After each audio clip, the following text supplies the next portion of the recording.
Hello students, कैसे हैं आप लोग। मैं Saurabh Dubey magnet brains Hindi medium पर आपका स्वागत करता हूं। उम्मीद करता हूं बिल्कुल बेहतरीन होंगे, अपनी पढ़ाई बहुत अच्छे तरीके से कर रहे होंगे।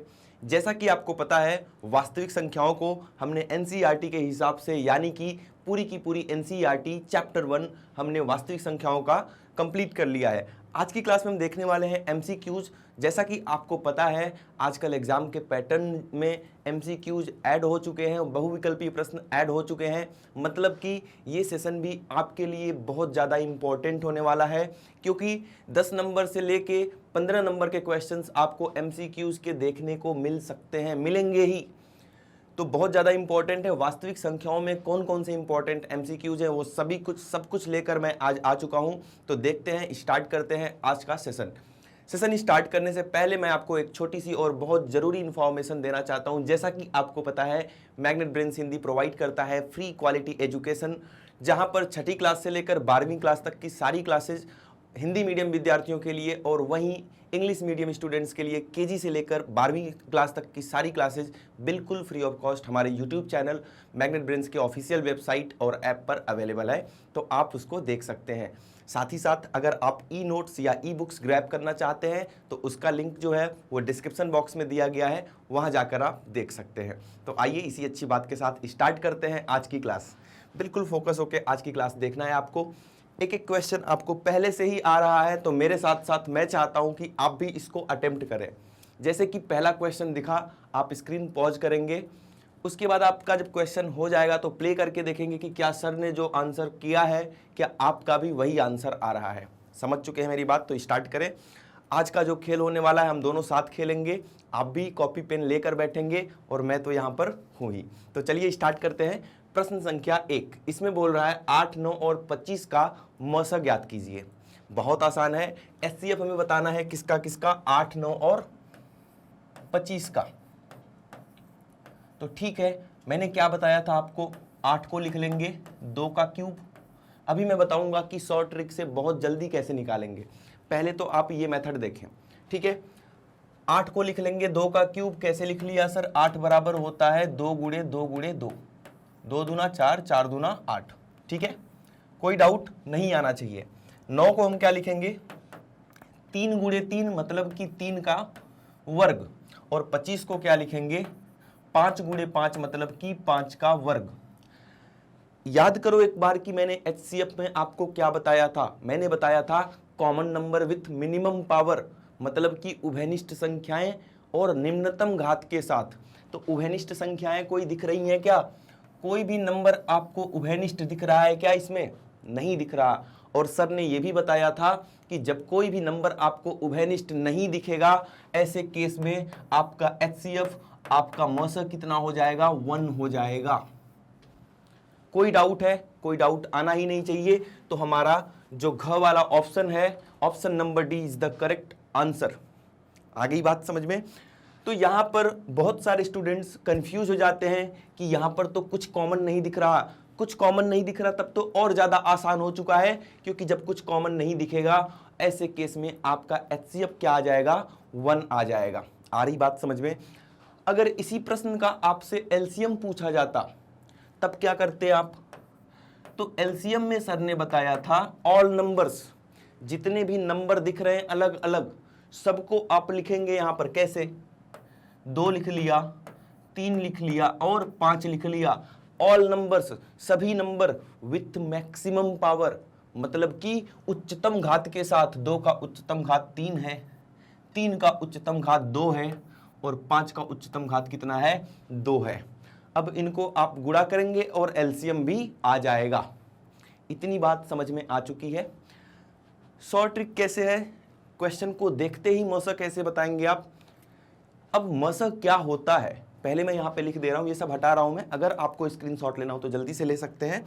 इसको मैं हटा रहा हूं। अब मौसा क्या होता है और लसा क्या होता है, एक लाइन में समझेंगे इसको बहुत जल्दी से। मौसा का मतलब है ऐसा नंबर, ऐसा मैक्सिमम नंबर, ऐसा सबसे बड़ा नंबर, ऐसा सबसे बड़ा नंबर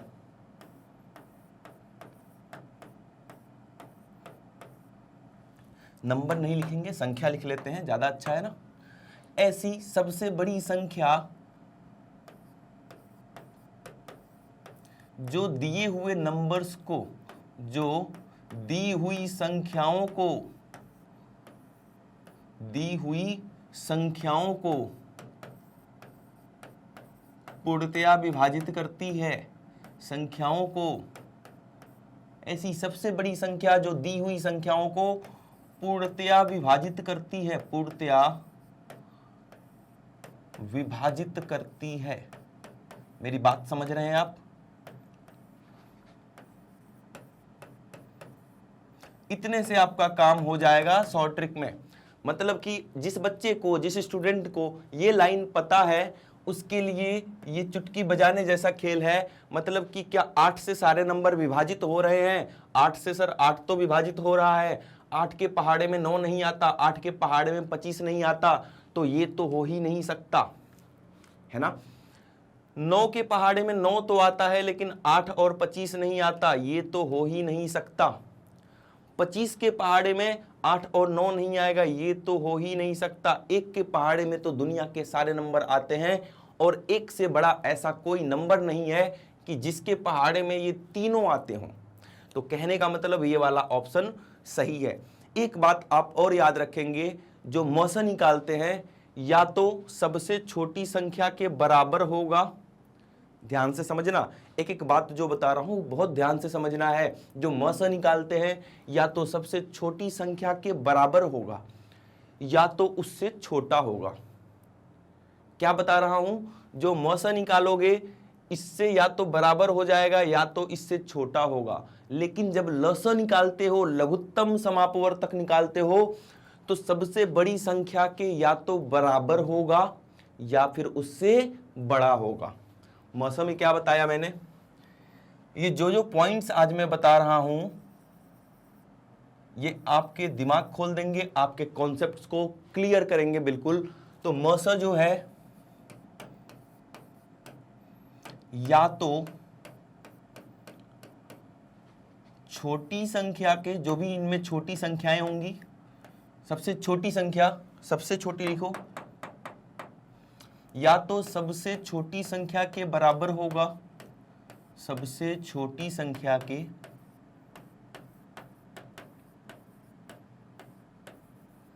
बराबर होगा। क्योंकि हम एमसीक्यूज कर रहे हैं, इसलिए ऐसे ऐसे पॉइंट्स आपको बता रहा हूं कि क्वेश्चन देखते ही 5 सेकंड के अंदर आप आंसर लिख दो। या तो सबसे छोटी संख्या के बराबर होगा या फिर उससे छोटा होगा या फिर उससे छोटा होगा। ये बात समझ में आ गई? छोटा होगा। लसा के लिए भी ऐसे ही पॉइंट्स हैं। लसा क्या होगा यही लिख देता हूं जिससे कि आप कंपेयर करके देख सके दोनों को। लसा क्या होता है? लसा एक ऐसी संख्या होती है, लसा एक ऐसी सबसे छोटी संख्या होती है जो दी हुई संख्याओं से पूर्णतया विभाजित हो जाती है। क्या बता रहा हूं?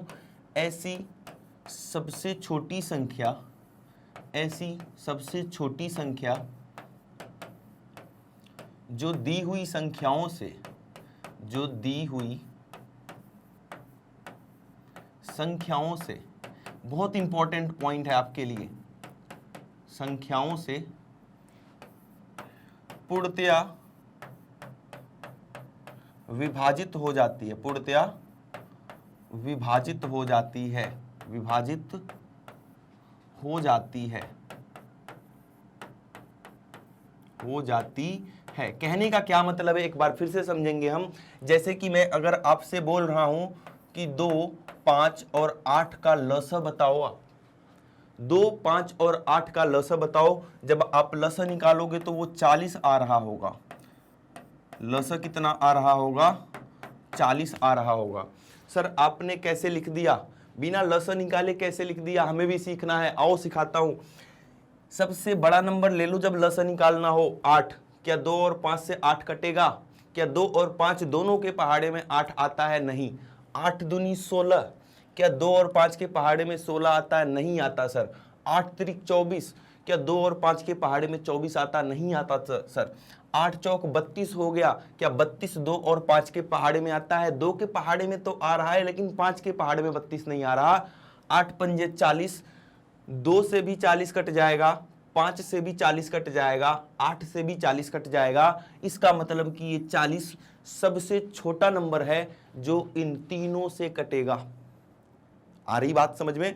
तो लस एक सबसे छोटा नंबर होता है जो दी हुई संख्याओं से कटता है। ये संख्याओं को काटता है, ये संख्याओं को काटता है और ये संख्याओं से कटता है। ये डिफरेंस जिस दिन आपको पता चल गया, आपको पता चल ही गया होगा, उस दिन क्या हो जाएगा, लस और मस का पूरा कॉन्सेप्ट आपको बहुत बढ़िया से समझ में आ जाएगा। क्लियर है बातें? ठीक है, स्क्रीनशॉट लेंगे और ऐसे ही इसमें पॉइंट आप खुद से ऐड कर लेना कि लस या तो सबसे बड़ी संख्या के बराबर होगा या फिर उससे बड़ा होगा। आप यहां देख भी सकते हैं, या तो सबसे बड़ी संख्या के बराबर हो जाएगा या फिर उससे बड़ा हो जाएगा। ठीक है, बहुत बढ़िया हमने कॉन्सेप्ट सीखा। बढ़ते हैं प्रश्न संख्या 2 की तरफ। निम्नलिखित में कौन सा अपरिमेय नहीं है? ये क्वेश्चन पढ़ते ही कंफ्यूज हो जाते हैं बहुत सारे लोग कि परिमेय देखना है या अपरिमेय देखना है। अब जब अपरिमेय नहीं है तो आपको देखना है कि कौन सा परिमेय है, कौन सा परिमेय है, कौन सा परिमेय है। आइए देखते हैं।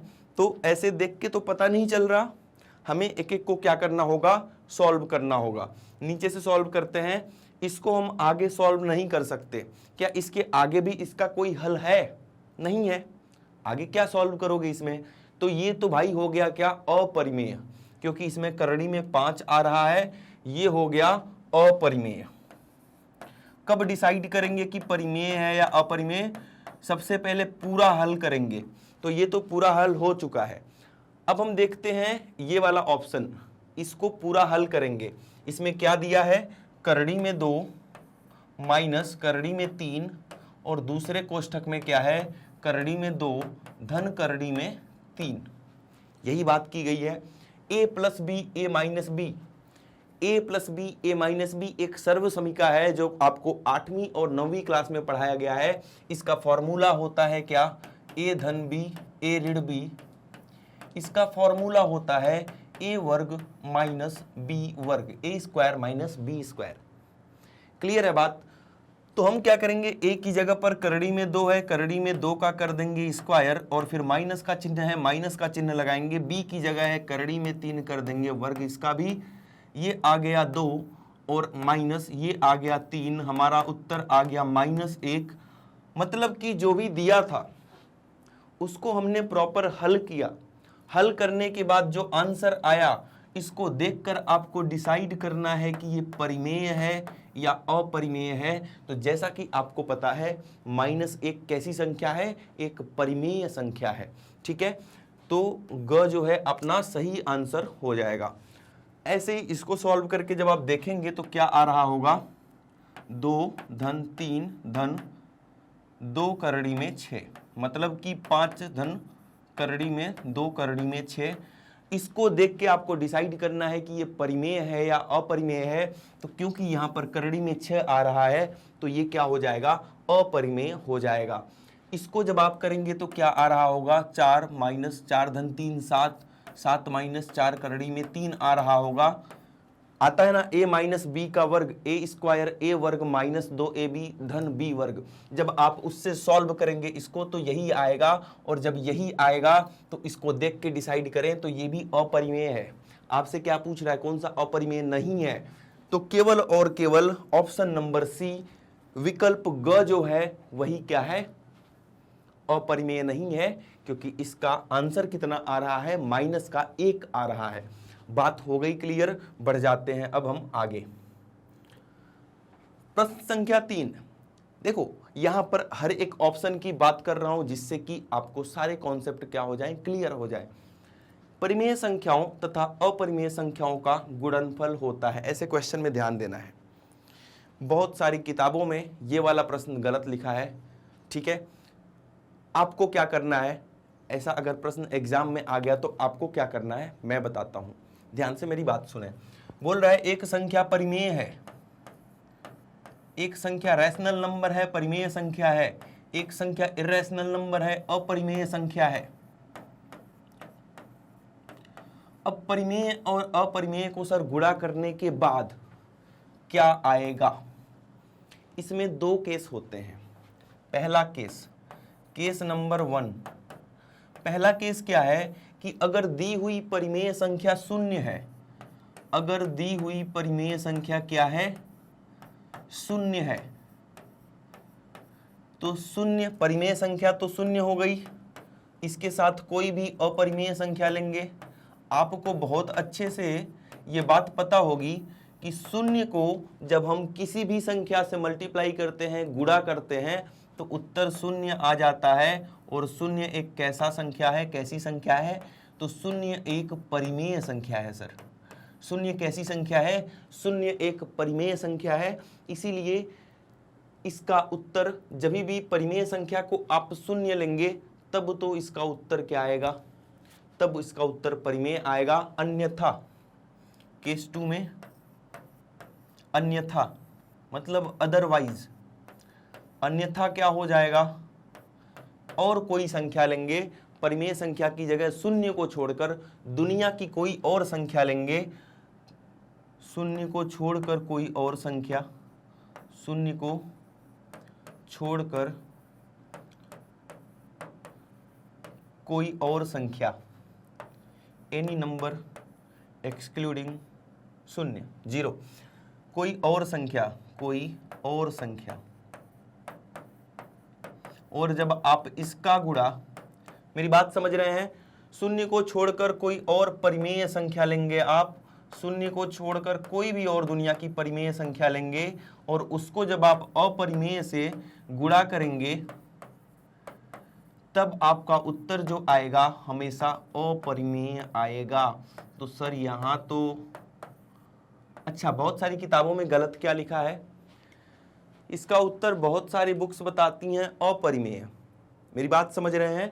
बहुत सारी बुक्स केवल और केवल इसी केस को लेती हैं कि कोई भी संख्या ले लो, कोई भी परिमेय संख्या ले लो और कोई भी अपरिमेय, उत्तर हमेशा अपरिमेय आएगा। ऐसी बात बिल्कुल गलत है, क्योंकि जैसे ही इसको शून्य लोगे तब तो परिमेय आने लगेगा, जैसे ही शून्य के अलावा कुछ भी और लोगे तब अपरिमेय आने लगेगा। मतलब सही ऑप्शन कौन सा होना चाहिए? सही ऑप्शन होना चाहिए ऑप्शन नंबर सी। ग जो है, ग से गमला होता है ना, तो ग से गमला जो है वो दोनों, मतलब कि परिमेय भी आ सकता है और अपरिमेय। बहुत इंपॉर्टेंट कॉन्सेप्ट है ये, इसका एक बार स्क्रीनशॉट लेंगे जल्दी से, ठीक है। तो अब बढ़ते हैं प्रश्न संख्या 4 की तरफ। 4, परिमेय संख्याओं तथा अपरिमेय संख्याओं का योगफल क्या होता है? तो योगफल का मतलब आप यहाँ पर निगेटिव नंबर नहीं लेंगे, ऋणात्मक संख्या मत लेना। अब कोई भी परिमेय ले लिया, कोई भी अपरिमेय ले लिया, ठीक है। जैसे कि परिमेय संख्या मैंने 2 ले लिया, अपरिमेय संख्या करड़ी में 3 ले लिया। अगर आप इसको देखते हैं तो ये इर्रेशनल नंबर है, अपरिमेय संख्या है।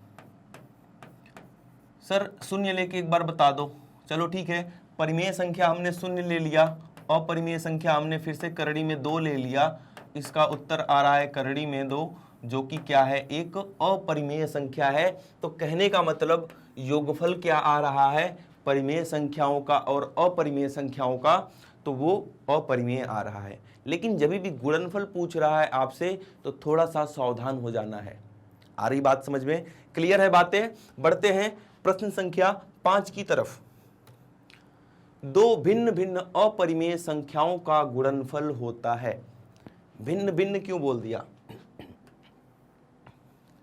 भिन्न भिन्न बोलने का कोई ना कोई तो मतलब होगा। आइए मैं बताता हूं। जैसे ही अगर आपने सेम परिमेय संख्या ले ली, सेम अपरिमेय संख्या ले ली, सेम मतलब एक जैसा,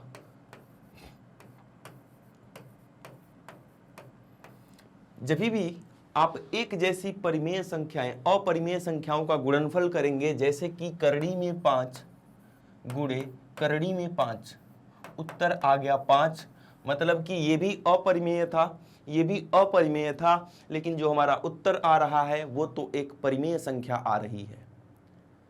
लेकिन क्वेश्चन में बोल रहा है, प्रश्न में बोल रहा है कि आपको डिफरेंट डिफरेंट लेना है, भिन्न भिन्न लेना है। मतलब कि एक को अगर आपने करड़ी में 5 लिया तो दूसरे को अलग ही लेना है, और जब भी आप अलग लेंगे, डिफरेंट, डिफरेंट का मतलब हो गया भिन्न भिन्न, भिन्न फ्रैक्शन वाला भिन्न नहीं, भिन्न भिन्न का मतलब अलग अलग। जब भी आप अलग अलग अपरिमेय संख्याओं को आपस में गुणा करेंगे तो जो उत्तर आ रहा होगा आपका वो कैसी संख्या आएगी, तो वो अपरिमेय ही आएगी। क्या किसी भी केस में परिमेय आ सकती है? आइए देखते हैं। करड़ी में 2 ले लिया, क्या करड़ी में 2 एक अपरिमेय संख्या है? बिल्कुल है।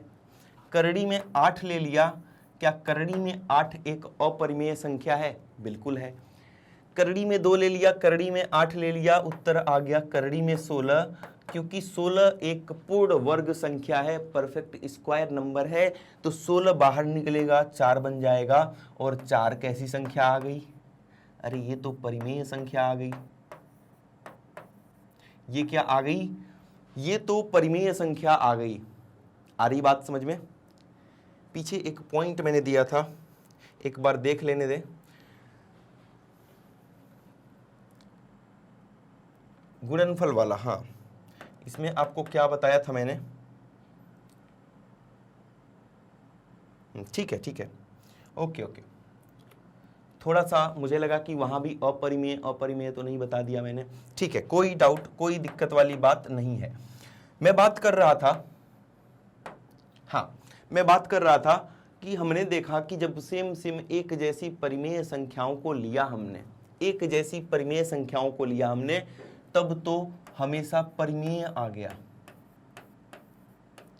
लेकिन जैसे जैसे भिन्न भिन्न किया तो एक बार अपरिमेय आ रहा है और एक बार परिमेय आ रहा है, तो यहां ऑप्शन क्या हो जाएगा? दोनों।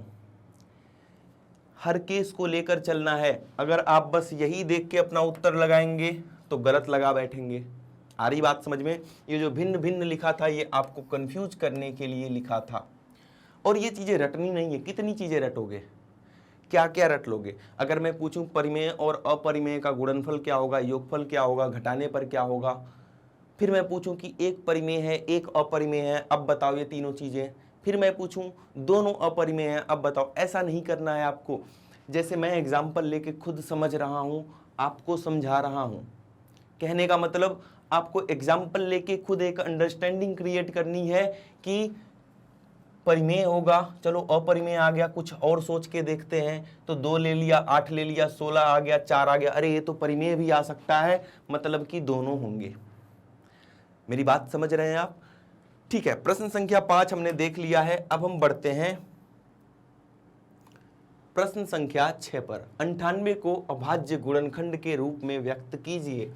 बहुत आसान है, 98 लिख लिया यहां पर, इसको काट दो 2 से, 49 आ गया, इसको काट दो 7 से, 7 आ गया, इसको काट दो 1 आ गया। मतलब कि 2 गुणे 7 के घात में 2, 2 एक बार आया है, 7 2 बार आया है, 2 गुणे 7 की घात में 2। Option number B is the correct answer. ख विकल्प जो है बिल्कुल सही है। आ रही बात समझ में? कभी कभी क्या होता है, हमने पूरा सही किया है, क्योंकि एग्जाम में आप जल्दबाजी में रहते हैं, रहना भी चाहिए, लेकिन दिमाग खुला होना चाहिए। मतलब कि 100% फोकस केवल और केवल आपके उत्तर पर होना चाहिए और प्रश्न पत्र पर होना चाहिए। जल्दी जल्दी में आपका ऑप्शन लगा आओगे 2 और 7 को देखकर, आपने यहां सही किया है, आपको लग रहा है कि मैंने सही किया है, और फिर घर पर जाकर जब आप देखते हैं, अरे ये तो सही किया था, गलत कैसे हो गया? मेरी बात समझ रहे हैं? ऑप्शंस को बहुत ध्यान से टिक करना है। क्लियर है बात? ठीक है, तो बढ़ते हैं। ये तो आसान क्वेश्चन था। प्रश्न संख्या 7 देखो, 2 धनात्मक पूर्णांकों a तथा b को, a को कैसे लिखा गया है? xy क्यूब, xy की घात में 3, b को कैसे लिखा गया है? x की घात पे 4, y का वर्ग और z। मतलब कि 2 संख्याएं हैं, एक संख्या a है, एक संख्या b है, और इनको अभाज्य गुणनखंडों के गुणनफल के रूप में कैसे लिखा गया है? xy क्यूब और x की घात में 4 y वर्ग z। मोस्ट इंपॉर्टेंट क्वेश्चन, ये सवाल इस बार की बोर्ड में जरूर देखने को मिलेगा। ठीक है, मोस्ट इंपॉर्टेंट क्वेश्चन है, ध्यान से देखेंगे, आसान है, कुछ नहीं है। ये ABCD XYZ देख के टेंशन नहीं लेने का। यहां देखो ध्यान से, A दिया है, जैसे अभी तक हमने क्या किया, 49 दिया था तो उसको लिख दिया था 2 × 7 की घात में 2। वही चीज तो है, बस 49 की जगह A लिख दिया और यहाँ पे नंबर्स लिखे थे, यहाँ XY लिख दिया और कुछ नहीं किया। आगे क्या बोल रहा है, जहाँ XYZ अभाज्य संख्याएं हैं तो ये भी तो अभाज्य संख्याएं थी, तो यहाँ भी जो नंबर्स लिखे रहेंगे अभाज्य ही तो होंगे। ठीक है, क्या A तथा B का LCM क्या होगा, ये जो नंबर्स दिए हैं A और B, इनका LCM पूछ रहा है। अरे फॉर्मूला बताया तो हूं मैं, क्या, all number with maximum power, सभी संख्याएं अपनी उच्चतम घात के साथ। बस अगर ये फॉर्मूला याद है ना, अगर ये फॉर्मूला याद है तो कक्षा 10 में, 10वीं क्लास में आपको कोई भी सवाल LCM SCF का परेशान ही नहीं कर सकता। कितना भी ABCD XYZ लगा दे, आओ देखता हूं मैं, आपको बताता हूं कि इसको कैसे करेंगे। क्या बताया था, LCM क्या होता है, ऑल नंबर्स। पहले तो याद रखना है, ऑल नंबर्स, सभी संख्याएं। ऑल नंबर्स का मतलब होता है सभी संख्याएं with maximum power, with maximum power, मतलब कि उच्चतम घात के साथ, उच्चतम घात के साथ। इतनी बात याद रखो, आपका काम हो जाएगा। कौन कौन से नंबर्स यूज हुए हैं, नंबर्स का मतलब प्राइम नंबर्स, अभाज्य संख्याएं, XYZ संख्याएं ही तो हैं, अभाज्य संख्याएं हैं, तो यहाँ पे X यूज हुआ है, Y यूज हुआ है और Z यूज हुआ है। क्लियर है, सभी संख्याएं XYZ ही तो दिख रहा है, और क्या दिख रहा है, विथ मैक्सिमम पावर। X की मैक्सिमम पावर यहां पर 1 है, कुछ नहीं है तो 1, यहां पर 4, तो मैक्सिमम कितना हो गया, 4। Y यहां पर 2 है, यहां पर 3, मैक्सिमम कितना हो गया, 3। Z पे, Z एक ही जगह है, 1 है तो यहां भी 1 रहेगा। आ गया ना आपका LCM, x की घात में 4, y की घात में 3 और z, x की घात में 4, y की घात में 3 और z। Option number B is the correct answer. ख विकल्प बिल्कुल सही आंसर है। अगर इसी का सर HCF निकालना होता तब क्या करते, क्या यहां भी फॉर्मूला चलेगा, बिल्कुल चलेगा। कॉमन नंबर्स, उभयनिष्ठ संख्याएं, दोनों में x y उभयनिष्ठ हैं, लिख लो। Common numbers with minimum power, निम्नतम घात के साथ। x का निम्नतम घात आपको क्या दिख रहा है, 4 या 1, 1 लिख दो। y का निम्नतम घात क्या दिख रहा है, 2 या 3, 2 लिख लो। तो इसका उत्तर आ जाएगा xy का वर्ग। बात क्लियर है, इसका स्क्रीनशॉट लेंगे बहुत अच्छे से, बहुत इंपॉर्टेंट क्वेश्चन है, एग्जाम में आएगा इस बार, बोर्ड में लिख के ले लो। ठीक है, स्क्रीनशॉट लो। ठीक है, स्क्रीनशॉट ले लिया होगा। देखते हैं अपना अगला प्रश्न। अगला प्रश्न देखते हैं। अगला प्रश्न क्या है, क्या वही सवाल है, बिल्कुल वही का वही सवाल है। आपसे क्या पूछ लिया, HCF क्या होगा। अभी तो हमने किया था, अभी तो हमने HCF किया था, ये वाला HCF ही तो निकाला था, इसका HCF ही तो निकाला था।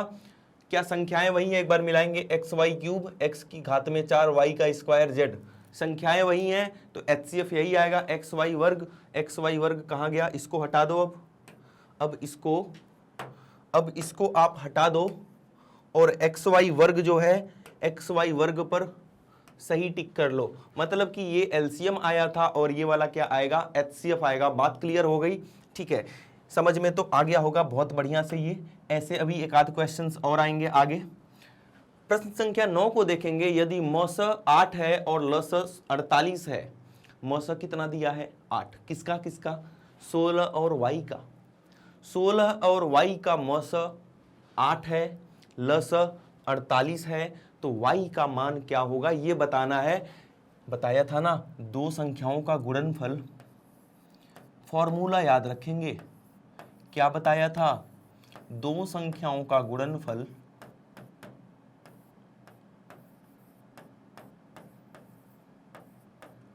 बराबर क्या होता है, उन्हीं दोनों संख्याओं का HCF ले लो और LCM ले लो। क्लियर है बात? दो संख्याओं का गुणनफल, दोनों संख्याएं क्या है, एक संख्या 16 है, दूसरी संख्या y है, तो 16 और y का गुणनफल जो होगा बराबर किसके होगा, मस गुणे लस के। मस कितना है, 8 है, तो मस के नीचे HCF के नीचे 8 लिखेंगे। लस कितना है, 48 है, यहां लिखेंगे 48। आगे बात समझ में?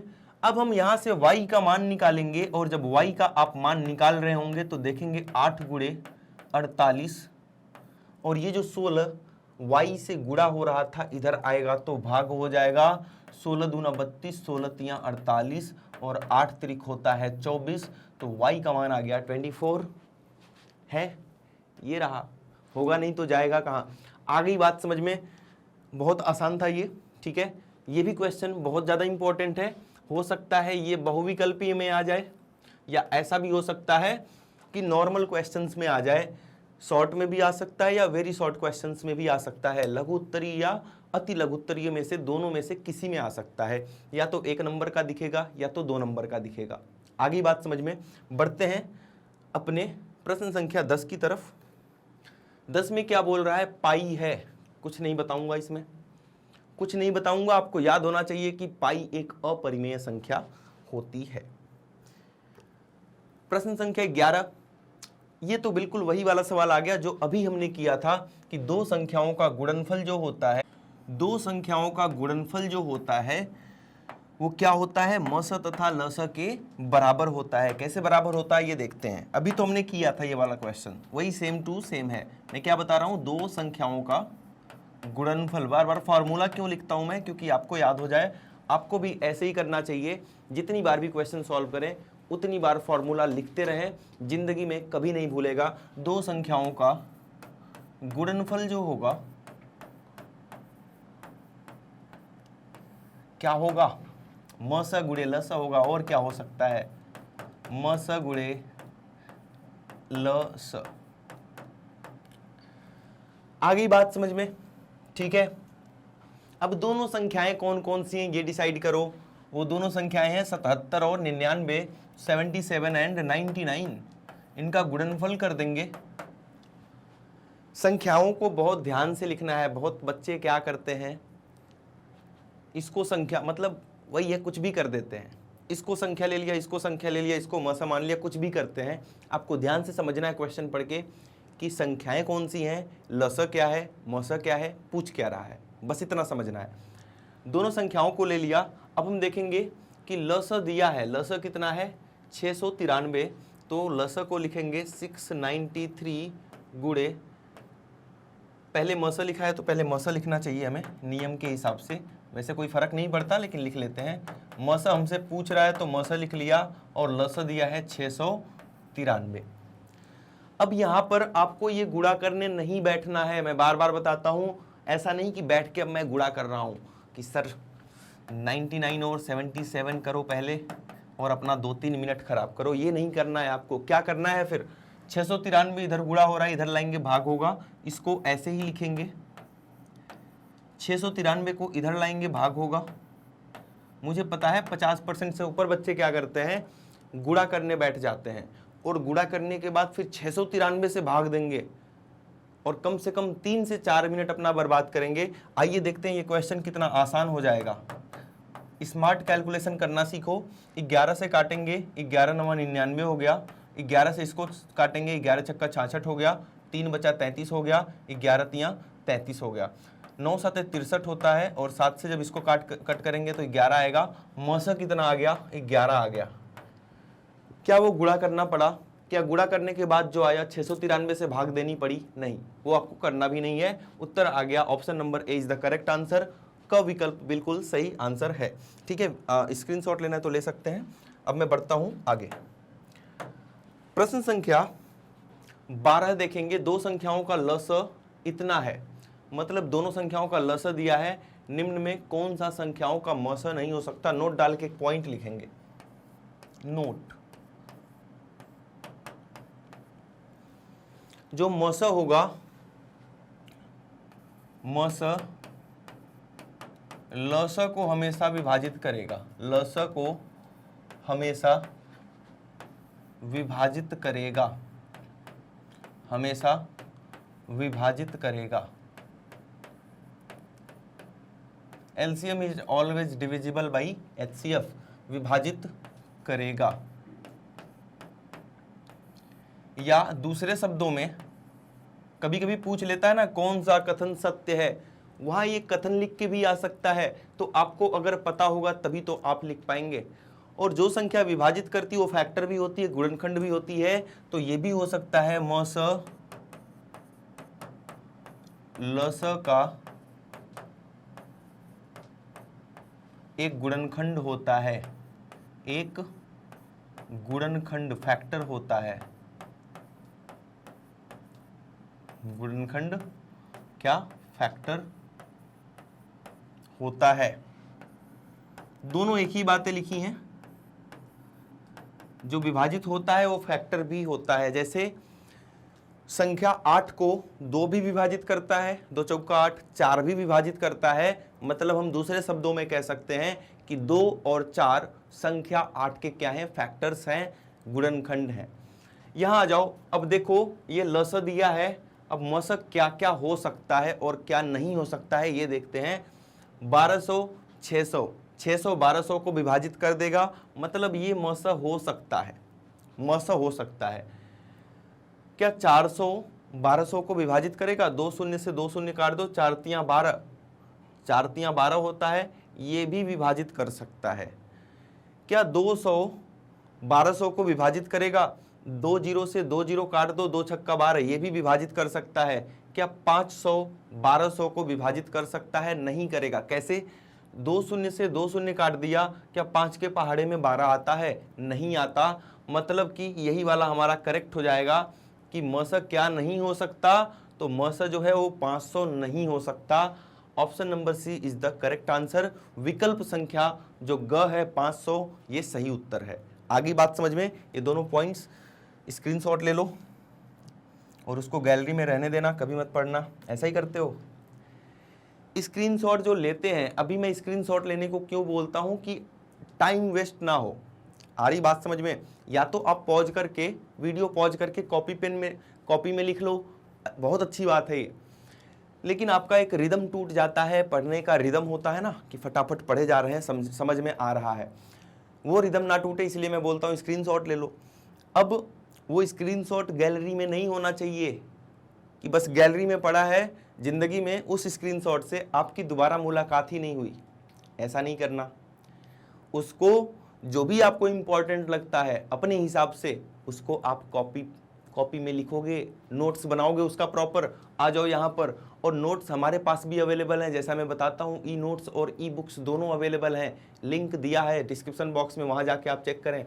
यदि 2 धनात्मक पूर्णांकों ए और बी, ये उसी टाइप का क्वेश्चन आ गया, अभी XYZ वाला किया था।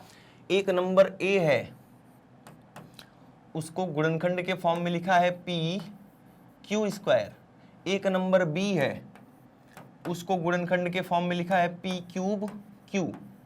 ठीक है, तो ए और बी का लस होगा। लस पूछ रहा है, ये तो बहुत आसान खेल है। लस किसका पूछ रहा है? ए और बी का। क्या होगा आइए देखते हैं। लस क्या होता है? ऑल नंबर्स, जितने भी नंबर यहाँ लिखे हैं, P भी नंबर है, Q भी नंबर है। क्यों? क्योंकि P और Q ये दोनों अभाज्य संख्याएं ही तो हैं। सारे नंबर्स लिख लिया विथ मैक्सिमम पावर, उच्चतम घात के साथ। P का यहाँ पे घात 1 है, यहाँ पे 3 है, तो उच्चतम हो गया 3। Q का यहाँ पे 1 है, यहाँ पे 2 है, उच्चतम हो गया 2। तो P³ Q², P³ Q², ये वाला ऑप्शन नंबर सी जो है वो करेक्ट आंसर हो जाएगा। विकल्प संख्या ग जो है वो करेक्ट आंसर हो जाएगी। ठीक है, क्लियर है बात? ये देखो नेक्स्ट। अच्छा, उसी का मस पूछ लिया, तो यहीं पे हम मस भी निकाल लेंगे। अब इसका मस पूछ रहा है, तो सी वाला ऑप्शन करेक्ट नहीं होगा। आइए इसका मस भी निकाल लेते हैं, देखते हैं मस क्या होगा।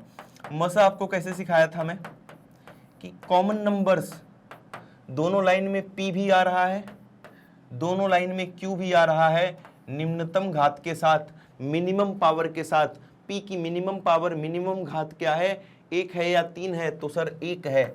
q का भी 1 है, इसको हम सिंपल शब्दों में pq लिख सकते हैं, मतलब कि मस क्या हो जाएगा, pq, हाँ मस हो जाएगा pq, लस क्या हुआ था, p cube q square. Clear है बातें, आगे बढ़े, ठीक है, बहुत बढ़िया। 95 और 152 का HCF ज्ञात करो। HCF का एक और तरीका होता है जो पहले 10th क्लास के सिलेबस में था, अभी हटा दिया है, ठीक है, यूक्लिड डिवीजन एल्गोरिथम उसका नाम है, यूक्लिड डिवीजन एल्गोरिथम, यूक्लिड विभाजन प्रमेयिका। पहले था, अभी हटा दिया। एक मैट्रिक बता रहा हूं, जब भी नंबर्स थोड़े से हैवी हों, जिनका गुणनखंड करना मन नहीं कर रहा, आपका गुणनखंड करने का ऐसे देख के मन नहीं कर रहा, जैसे 16 आ गया, 32 आ गया, 76 आ गया, 72 आ गया, 46 आ गया, 42 आ गया, इनका गुणनखंड आसान होता है। अब 152 आ गया, इसका भी आसान है, लेकिन एक मैं दूसरा मेथड बता रहा हूं, कैसे, आपको आता भी होगा। छोटा नंबर बाहर, बड़ा नंबर अंदर। 152 कितनी बार भाग जाएगी, कितनी बार भाग जाएगी, एक बार, तो 95 आ जाएगा। माइनस करेंगे, 12 माइनस 5 7, और 14 माइनस 9 9 5 14 5। आ रही बात समझ में, क्लियर है? हाँ, अब क्या करेंगे, 57 आ गया, अब जिससे भाग दिए थे इसको दोबारा यहां लिखना है। अब कितनी बार भाग जाएगी, फिर से एक बार जा रही है, या 57 आ गया, माइनस 15 माइनस 7 8 7 15 होता है, और 8 माइनस 5 3 होता है। अब क्या करेंगे, फिर से ये यहाँ आ जाएगा, भाग होगी, फिर से भाग होगी। कब तक भाग चलेगी, जब तक ये रिमाइंडर जो आ रहा है शून्य ना आ जाए, भाग करते रहो। 57 को यहाँ लिखेंगे, ठीक है। 38 एक बार जाएगी, कितना आ गया, 9 आ गया, 1 आ गया, फिर से 19 आ गया, फिर से रिमाइंडर 0 नहीं आया, शेषफल 0 नहीं आया, फिर से हम भाग करेंगे। 38 बार बार यहाँ कौन आ रहा है, पिछला वाला रिमाइंडर जो था यहाँ आ जाएगा। यहाँ पे कौन आया था, 57 आया था, यहाँ पे कौन आया था, 95 आया था। 19 दूनी 38, रिमाइंडर आ गया 0। तो इसमें HCF क्या होगा, जिससे भाग देने पे रिमाइंडर 0 आया वही आपका HCF हो जाएगा, मतलब कि 19 इसका सही आंसर हो जाएगा। आ रही बात समझ में, कोई डाउट हो ही नहीं सकता। क्लियर है ये, बहुत बढ़िया, आसान भी है ना। स्क्रीनशॉट लेना है, ले लो, ठीक है, ले लिया होगा स्क्रीनशॉट। बढ़ते हैं, प्रश्न संख्या 16 में क्या बोल रहा है, यदि HCF दोनों का 13 है, LCM दोनों का बताना है। ठीक है, हमें पता है ना फॉर्मूला क्या, कि दोनों संख्याओं का गुणनफल 26 गुणे 169, दोनों संख्याओं का जो गुणनफल होता है वो किसके बराबर होता है, मस 13 दिया है, लस आपसे पूछ रहा है। आ रही बात समझ में। अब क्या करेंगे, इस 13 को इधर लाएंगे, विभाजित करेगा, इसे डिवाइड करेगा, 26 गुणे 169, और बट्टे में आ गया क्या, 13, ये LCM हो जाएगा। तो LCM इसको 13 दूना 26 होता है। अब 2 से इसको गुणा करेंगे, 2 9 18, 8 1 आ गया, 2 छक्का 6 दूनी 12 और 1 13 आ गया, और 2 1 में 2 और 1 3 आ गया। ये आ गया हमारा LCM, कितना आ गया, 338। तो इस तरह का क्वेश्चन आपको एग्जाम में 100% देखने को मिलेगा इस वाले फॉर्मूले पर, कि दो संख्याओं का गुणनफल जो होता है वो LCM और HCF के बराबर होता है। ये 100% आपको देखने को मिल रहा होगा। ठीक है, तो बढ़ते हैं अपने क्वेश्चन नंबर 17 की तरफ, और यहाँ पर देखते हैं कि इसका और इसका लस क्या होगा। ये तो मतलब वही है ना, कि थाली में खाना परोस के दे दिया, बस आपको खाना है। ठीक है, कैसे खाना है आइए देखते हैं। पहले तो इनको नोट कर लो, 2 की घात में 3 और 3 की घात में 2 है, और यहां पर क्या है, 2 की घात में 2 है और 3 की घात में 3 है। क्या पूछा है, लस। लस क्या होता है सर, लस होता है ऑल नंबर्स, तो 2 और 3 लिख लिया, विथ मैक्सिमम पावर, 2 की मैक्सिमम पावर 3 है, और यहाँ 3 की मैक्सिमम पावर उच्चतम घात 3 है।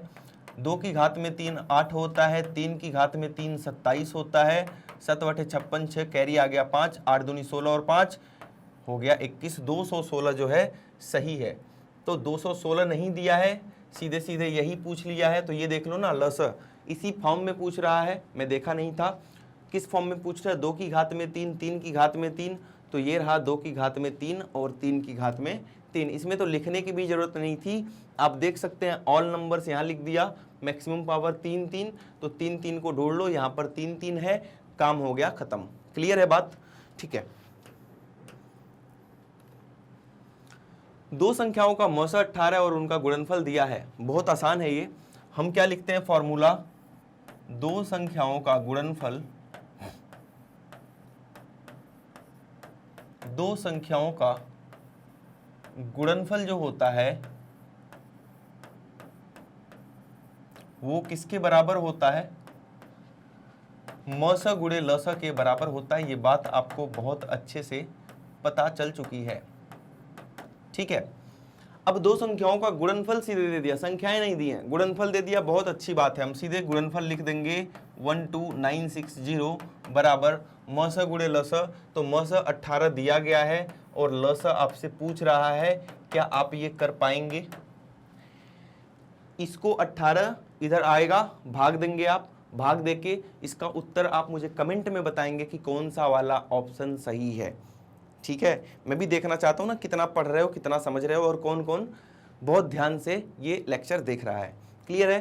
तो आपको उत्तर कैसे करना है, बस अपना कमेंट में 18 लिखना है और यहाँ पर क ख ग घ या ABCD लिख देना, मैं समझ जाऊंगा। बढ़ते हैं प्रश्न संख्या 19 की तरफ। किसी अभाज्य संख्या के कुल गुणनखंडों की संख्या, कोई अभाज्य संख्या है, कोई अभाज्य संख्या है। अभाज्य संख्या को डिफाइन कैसे करते हैं, परिभाषित कैसे करते हैं, पहले तो ये समझ लो।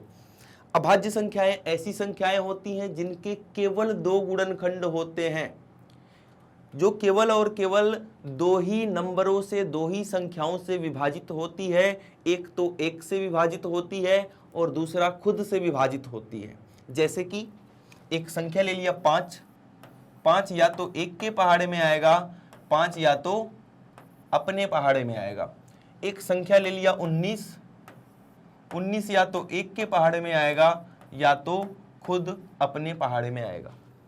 ठीक है, तो आपके लिए एक होमवर्क है, 1 से लेकर 100 तक कितनी अभाज्य संख्याएं हैं अपनी कॉपी में लिखकर अपने दिमाग से बताना है कमेंट में। जैसे कि 1 से लेकर 10 तक कितनी है, 1 2 3 4 5 6 7 8 9 10। 1 को हमेशा काट दिया करो, क्योंकि 1 ना तो भाज्य संख्या है ना ही अभाज्य संख्या है। ऐसा क्यों सर? 1 के पास केवल एक ही गुणनखंड है और वो खुद है। ये बात सही है, 1 के पास एक ही गुणनखंड है, 1 केवल अपने पहाड़े में आता है, बाकी दुनिया में किसी के पहाड़े में, किसी भी पूर्णांक के पहाड़े में नहीं आता, किसी नेचुरल नंबर के पहाड़े में, किसी प्राकृतिक संख्या के पहाड़े में नहीं आता। ये बात क्लियर है? ये बात अगर क्लियर है आपको, तो मैंने अभी बताया कि अभाज्य संख्याएं क्या होती हैं।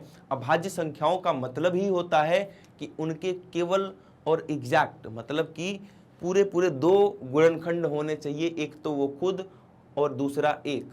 तो यहाँ पे केवल और केवल 1 गुणनखंड मिल रहा है, लेकिन अभाज्य संख्याओं के पास कितने गुणनखंड होते हैं? 2 गुणनखंड होते हैं। आ रही बात समझ में? तो 1 तो नहीं है, 2 एकमात्र ऐसा अभाज्य संख्या है, क्योंकि 2 और किसी के पहाड़े में नहीं आता है, 1 तो 1 में आता है, 1 तो खुद में आता है। आ रही बात समझ में? तो 2 क्या है? अभाज्य संख्या है। और कैसी? एकमात्र सम अभाज्य संख्या है। केवल इवन प्राइम नंबर 1 ही होता है, वो 2 है, सम अभाज्य संख्या। बाकी जितनी भी दुनिया की अभाज्य संख्याएं मिलेंगी वो सभी की सभी क्या मिलेंगी? विषम मिलेंगी। तो 3 जो है, 3 संख्या 3 जो दिख रही है आपको, ये कैसी है? विषम अभाज्य संख्या, सभी विषम मिलेंगी। ये तो भाज्य है क्योंकि 2 के पहाड़े में आती है। 5 जो है, 5 कैसा है? 5 भी क्या है? अभाज्य संख्या है, या तो 1 में आएगा या तो 5 में आएगा। 2 के पहाड़े में आ गया, ये अभाज्य संख्या है। 2 और 4 के पहाड़े में आ गया, 3 के पहाड़े में आ गया, 2 और 5 के पहाड़े में आ गया। तो कहने का मतलब है जैसे 1 से लेकर 10 तक 4 अभाज्य संख्याएं हैं, ऐसे ही आपको कमेंट में बताना है कि 1 से लेकर 100 तक लिख के बताना है। अपने साथ हमेशा ईमानदारी किया करो, सबके साथ करनी चाहिए। लेकिन खासकर अपने साथ अपने आप को कभी धोखा नहीं दो। ऐसा नहीं कि मुझे इंप्रेस करने के लिए या ये दिखाने के लिए मुझे आता है, आप फटाफट गए नेट पर गूगल किया और वहाँ से छाप के मुझे बता दिए, उसका कोई मतलब नहीं है। आ रही बात समझ में? आपको कॉपी पेन उठाना है, 1 से 100 तक सारे नंबर लिखने हैं। जैसे मैं 1 से 10 तक आपको अभी बताया हूँ, ऐसे ही आपको 1 से 100 तक बताना होगा। आ रही बात समझ में? तो ये समझ में आ गया कि अभाज्य संख्याओं के कुल गुणनखंडों की संख्या कितनी होती? केवल और केवल 2। देखते हैं प्रश्न संख्या 20। इसमें बोल रहा है 12, 21 और 15 के मस तथा लस क्रमशः होंगे। 12 को क्या लिख सकते हैं? 12 को लिखेंगे 2 की घात में 2 गुणे 3। 21 को क्या लिखेंगे? 3 गुणे 7। और 15 को क्या लिखेंगे? 3 गुणे 5। ये तो आपको आता ही होगा। इसका अगर हम मस निकालेंगे, कॉमन नंबर, कॉमन क्या दिख रहा है? तीनों में 3 दिख रहा है और 3 की निम्नतम घात क्या है? तो 3 की निम्नतम घात हर जगह पर 1 है, तो बस मस हो गया 3। लस की बात करते हैं। लस की बात, ऑल नंबर्स मतलब कि 2 भी, 3 भी, 5 भी और 7 भी। ये बात समझ में आ रही है आपको? 2 भी, 3 भी, 5 भी और 7 भी, all numbers with maximum power. 2 की मैक्सिमम पावर 2 है, बाकी सब की मैक्सिमम पावर 1 है। तो ये हो गया 2 दूना 4, 4 तियां 12, 12 पंजे 60 और 60 गुणे 7 करेंगे तो 420। मस पहले आ रहा है, लस बाद में आ रहा है, तो 3 और 420 इसका उत्तर हो जाएगा। 3 और 420। आ रही बात समझ में? कोई डाउट है? डाउट हो ही नहीं सकता। क्लियर है बात? ठीक है, बढ़ते हैं आगे। प्रश्न संख्या 21 देखेंगे। सबसे छोटी भाज्य संख्या और अभाज्य संख्या के एलसीएम और एचसीएफ का अनुपात है। बहुत ही मोस्ट इंपॉर्टेंट क्वेश्चन है। ठीक है, मोस्ट इंपॉर्टेंट क्वेश्चन है। सबसे छोटी भाज्य संख्या, भाज्य संख्या मतलब कि सबसे छोटी ऐसी संख्या जिसके 2 से ज्यादा फैक्टर्स हो। ठीक है, कंपोजिट नंबर सबसे छोटा। यहां पे फिर से मैं लिख दे रहा हूं 1 2 3 4 5, यहीं तक में काम हो जाएगा। ये कुछ नहीं है, इसकी तो हम बात ही नहीं करेंगे। एक की ना ही भाज्य है ना ही अभाज्य है। 2 सबसे छोटी, 2 के बारे में 2 पॉइंट नोट करो। सबसे छोटी अभाज्य संख्या, सबसे छोटी क्या है? ये अभाज्य संख्या है। और दूसरी बात क्या है इसकी? दूसरी खास बात क्या है कि ये केवल एकमात्र इवन प्राइम नंबर सम अभाज्य संख्या, एकमात्र सम अभाज्य संख्या है। 2 बातें, 2 के बारे में 2 बातें याद रखनी है ना? मजेदार बात है। तो सबसे छोटी भाज्य संख्या बोल रहा है वो, ये तो प्राइम नंबर हो गया, ये भाज्य संख्या है। भाज्य संख्या का मतलब जिसके 2 से ज्यादा गुणनखंड हो, जो किसी और के भी पहाड़े में आ रहा हो। तो कहने का मतलब ये 2 के पहाड़े में आता है। तो सबसे छोटी भाज्य संख्या मतलब कि यहाँ पर 4 की बात हो रही है। और सबसे छोटी अभाज्य संख्या, सबसे छोटी अभाज्य संख्या का मतलब यहाँ पर 2 की बात हो रही है। इन दोनों का एलसीएम निकालना है, तो एलसीएम तो 4 हो जाएगा। कैसे पता बिना निकाले? क्योंकि 4 वो सबसे, मैंने क्या बोला, एलसीएम या तो इससे बराबर होगा या तो इससे बड़ा होगा। जो बड़ी संख्या है या तो उसके बराबर होगा एलसीएम या तो उससे बड़ा होगा। 2 के पहाड़े में भी 4 आता है, 4 के पहाड़े में भी 4 आता है। ठीक है, या तो आप निकाल लेना जैसे निकालते हो, अगर इतना टेंशन नहीं लेना है आपको। ये 2 की घात में 1 हो गया, 4 को लिख देंगे 2 की घात में 2। एचसीएफ क्या हो गया? कॉमन नंबर मतलब कि 2 विथ मिनिमम पावर मतलब कि 1। एलसीएम क्या हो गया? कॉमन नंबर मतलब कि 2 विथ मैक्सिमम पावर मतलब कि 2, 4। तो एचसीएफ आ गया 2, एलसीएम आ गया 4। सबसे पहले एलसीएम लिखा है, तो सबसे पहले आप एलसीएम लिखेंगे 4। उसके बाद एचसीएफ लिखा है, उसके बाद आप एचसीएफ लिखेंगे 2। क्योंकि अनुपात पूछ रहा है तो मैंने भाग दे दिया। पहले एलसीएम, फिर यही तो पूछ रहा है, एलसीएम और एचसीएफ। जो पहले लिखा है उसको आप ऊपर लिखेंगे। 2 1, अनुपात कितना आ गया? 2 अनुपात 1। 2:1, मतलब कि option number B is the correct answer. बात आ गई समझ में? ठीक है, स्क्रीनशॉट लेंगे। ठीक है, तो स्क्रीनशॉट ले लिया होगा आपने।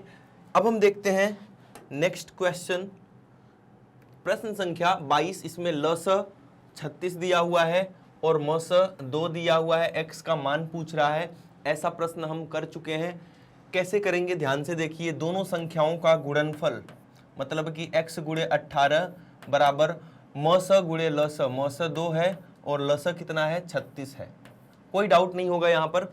18 उधर जाएगा, भाग करेगा, 18 का नाम 18, 18 दूना 36 हो गया और 2 दूना 4 हो गया। x का मान कितना आ गया? 4 आ गया। क्लियर है ये? इस पे ज़्यादा डिस्कस नहीं करेंगे, ऑलरेडी मैंने इस टाइप का क्वेश्चन बता दिया है। प्रश्न संख्या 23 की बात करेंगे। यदि a और 18, मतलब दो संख्याएं हैं a और 18, उनका मौस है 2 और लस कितना है 36 है, तो a कितना हो जाएगा? 18 दूना 36, 2 दूना 4। तो यहाँ भी ऑप्शन नंबर डी जो है करेक्ट आंसर है। कितना आ गया? 4 आ गया। ऐसे ही करना आपको एग्जाम में, फटाफट करना है, टाइम नहीं देना है। मैं टाइम इसलिए लगा रहा हूँ कि आपको बेहतर समझ में आए। दो धनात्मक पूर्णांकों का HCF हमेशा कितना होगा, ये मैंने आज एक पॉइंट बताया कि HCF जो होता है LCM को हमेशा विभाजित करता है। इसी बात को हम दूसरे शब्दों में क्या बोल सकते हैं कि जो HCF होता है LCM का एक गुणनखंड होता है। जो HCF होगा वो LCM का एक गुणनखंड होगा। जो HCF होगा हमेशा LCM का एक गुणनखंड होगा। मतलब कि LCM से विभाजित होगा, ये गलत लिख दिया। अगर यही वाला लिखता कि LCM को विभाजित करेगा, तब तो सही हो जाता। मतलब कि ऐसा होता है ना, LCM को HCF विभाजित करता है हमेशा।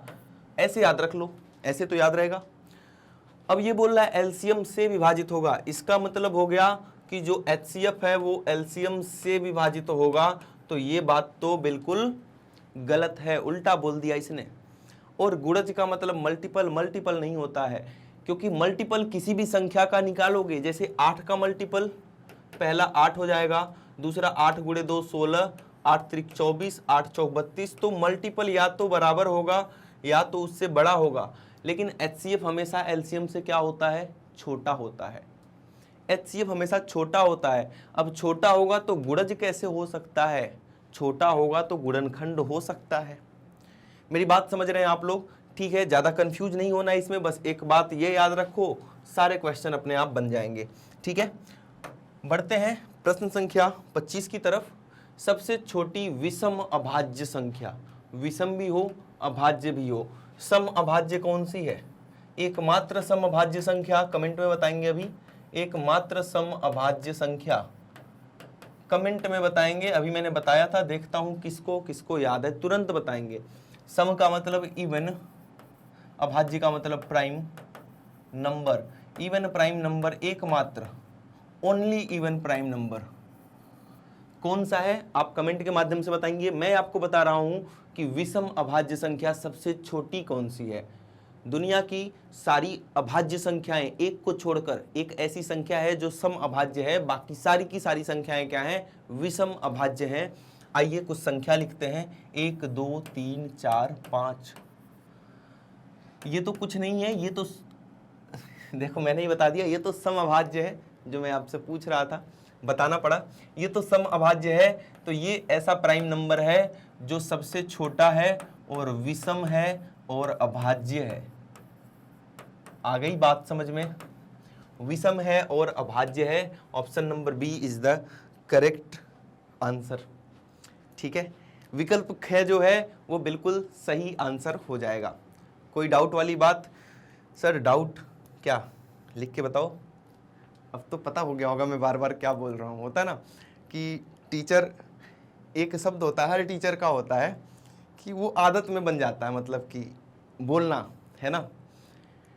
जैसे मुझे जहाँ तक याद है, समझ आया कि नहीं, ऑफलाइन क्लासेज में ऐसे पूछता था मैं, समझ में आ रहा है कि नहीं, बार बार पूछता था। तो हर एक टीचर का अपना एक शब्द होता है जो बोलता रहता है, तो बच्चों को याद रहता है वो कि अच्छा ये वाले सर या ये वाली मैम ये वाला शब्द जो है, ये वाला वर्ड बार बार रिपीट करती हैं, है ना। सबसे छोटी भाज्य संख्या कौन सी है? सबसे छोटी और भाज्य कंफ्यूज नहीं होना है। छोटी अभाज्य तो 2 होती है, लेकिन छोटी भाज्य तो हम 1 2 3 4 5 लिखेंगे। ये तो कुछ नहीं है, ये अभाज्य है, ये भी अभाज्य है। तो सबसे छोटी भाज्य, सबसे स्मॉलेस्ट कंपोजिट नंबर कौन सा हो जाएगा? 4 हो जाएगा। ठीक है, तो यहां पे ऑप्शन नंबर 4 हो जाएगा। इसका स्क्रीनशॉट लेंगे। तो ठीक है, बहुत मजा आया होगा। आई होप आपको अगर मजा आ रहा हो, सारी चीजें समझ में आ गई हो, एक बार पूरा का पूरा चैप्टर आपका यहाँ पर रिवाइज हो चुका है ना। तो अगर वीडियो अच्छी लगी हो तो जल्दी से लाइक करें और कमेंट करके बताएं कि हाँ सर सब कुछ समझ में आ रहा है। कोई भी डाउट हो, किसी भी प्रश्न संख्या में डाउट हो तो उसको जरूर मेंशन करना ना भूलें। तो आज हमने बहुविकल्पीय प्रश्न सारे के सारे किए, जितने भी इम्पोर्टेंट थे एग्जाम पॉइंट ऑफ व्यू से, वो सभी क्वेश्चंस मैंने आपको कराया। वास्तविक संख्याओं से हमने टोटल 26 MCQs किए, उसको समझा आज की क्लास में। तो अगर क्लास अच्छी लगी हो तो इसको लाइक करना है, अपने प्यारे प्यारे से बढ़िया से कमेंट्स जो आप हमेशा करते हो उसको करना नहीं भूलना है। और अगर आप चैनल पर नए हैं तो तुरंत अभी इसी मोमेंट पर आपको सब्सक्राइब करना है, ठीक है, जिससे कि सारी वीडियोज़ आपके पास टाइमली डिलीवर हो सके। जैसा कि आपको पता है, मैग्नेट ब्रेन्स जाना जाता है अपने हाई क्वालिटी एजुकेशन के लिए, जो CBSE बोर्ड के साथ साथ अदर स्टेट बोर्ड्स भी कवर कराते हैं, जैसे कि Delhi, Bihar board, UP, MP और राजस्थान बोर्ड्स हम कवर कराते हैं। आपका कोई भी फ्रेंड अगर इन सभी बोर्ड्स में से किसी में भी एनरोल किया हो तो उसके साथ भी इस वीडियो को शेयर करें और उनको भी बताएं कि यहाँ पर सभी कंटेंट, सारी वीडियो क्लासेज बिल्कुल फ्री ऑफ कॉस्ट प्रोवाइड की जाती हैं। आप वैदिक मैथ क्रैश कोर्स और स्पोकन इंग्लिश के भी क्लासेस ज्वाइन कर सकते हैं। आप हमें सोशल मीडिया हैंडल्स पर फॉलो कर सकते हैं। हम YouTube, Facebook, Insta, Twitter, Telegram और व्हाट्सएप पर अवेलेबल हैं। इससे आप मैग्नेट ब्रेन्स के बारे में अपडेट रख सकते हैं अपने आप को कि क्या क्या चीज़ें यहाँ नहीं हो रही हैं। ई नोट्स और ई बुक्स जो आपकी तैयारी को और बेहतर बनाता है, उसको आप ग्रैब कर सकते हैं। इसका लिंक जो है डिस्क्रिप्शन बॉक्स में दिया गया है, तो जल्दी से जाइए और वेबसाइट पर देखिए उसको लिंक क्लिक करके। मिलते हैं अगली क्लास में। प्रैक्टिस करते रहिए क्योंकि आप हैं 10th क्लास में, आपको देना है बोर्ड एग्जाम। ये बात मैं बार बार याद दिलाता रहूँगा। अपना ध्यान रखिए।